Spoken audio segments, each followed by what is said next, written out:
The Economic Effects of Stocking Bass in Florida by Eric Kaiser. Florida is the fishing capital of the world. Based on a variety of statistics documented by the 2011 National Survey of Fishing, Hunting, and Wildlife Associated Recreation, Florida ranked first with 3.1 million anglers and total expenditures of $5 billion. Florida's role as a desirable fishing destination for travels was also substantial, with 2 million non-resident anglers visiting the state annually. The total economic impact of Florida's recreational fisheries was $1.87 billion in 2011, which supported over 800,000 jobs. Nearly half of the Florida anglers, 1.2 million in 2011, fished for freshwater fish species. In aggregate, anglers fish approximately 25.7 million days per year in Florida's freshwater, spending almost $1 billion and generating an economic impact of $1.7 billion. In Florida, black bass species represents a dominant freshwater target species, accounting for 60% of freshwater angler days.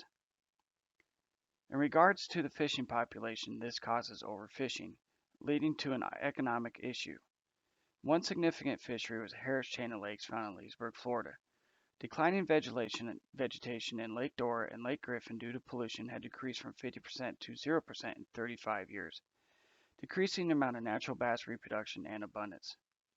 It would take 20 to 30 years to see the results of vegetation registration. Fishing reduced from 60,000 hours in the 1960s to less than 800 in 2003. Florida Game and Wildlife declared the lakes of the poorest in the chain of lakes. This caused a significant loss of economy and image to the city of Leesburg, the fishing capital of the world. Due to the unpredictability of stocking lakes using farm-raised fingerlings, Florida decided to transfer fish from healthy lakes that were not accessible by fishermen and able to produce over 4,000 fish a year. Orlando's International Airport became the perfect site, with access to over 85 bodies of water with interconnecting canals, and Lake Menard, which was being drained for dam repairs. The fish were captured before they died due to lack of water. In both cases, bass were collected using boat-mounted electrofishing gear. Boats were equipped with a 5-kilowatt generator and a pulsator. One individual operated the boat and the pulsator while one netted the fish. FWCC mandated the fish had to be transferred between December 1st and May 1st when the water was below 26 degrees Celsius. This would minimize fish deaths due to handling stress. Between December 2004 and April 2010, 24,781 fish were transferred to Lake Dora and Lake Griffin, stocking over 4,000 bass per year. This effort increased fishing hours to 6,443 between 2006 and 2007. The total cost to the state was $492,775. The increased revenue from more fishermen ranged from $1.5 million at Lake Dora to $6.1 million at Lake Griffin.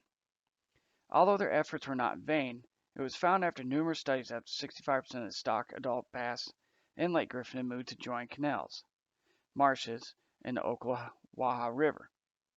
About 25% of Dora's stocked adult bass were found in Lake Beauclair and Lake Carlton.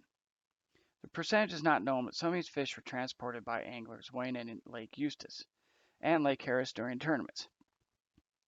In conclusion, while not every stocking program is going to be perfect, the ultimate success or failure of any stocking program will be judged by whether it was economically feasible or not. In the case of the Harris Chain Lakes, the program was proven to be a viable fish management strategy, maintaining Leesburg, Florida as the fishing capital of the world.